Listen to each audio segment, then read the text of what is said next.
নমস্কার বন্ধুরা, তোমরা সবাই কেমন আছো? আশা করছি এই শীতে তোমরা সবাই খুব ভালো আছো। তো আমরাও ভালো আছি।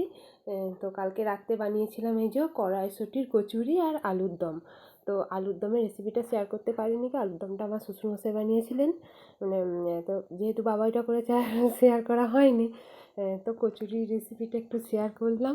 যতটা একা তো ক্যামেরা ধরার তো কেউ নেই, তাহলে একা যতটা সম্ভব চেষ্টা করেছি। আসলে কি যে একজন ক্যামেরাটা ধরলে সেখানে একটা ঠিক আছে, কিন্তু ক্যামেরা ধরার তো কেউ নেই, তাহলে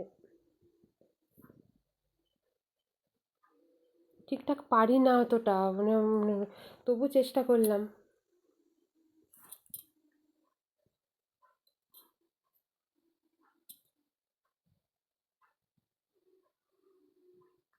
এই যে আমাদের লুচি, এই তারপরে যে কোনো এমনি তেলের জিনিস এইরকম পেথেতে রাখা হয়।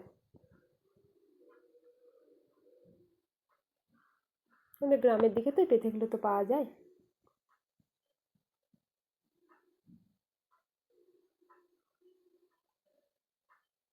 কড়াইশুঁটির কচুরি আর আলুর দম রাত্রে রেসিপি হয়েছিল।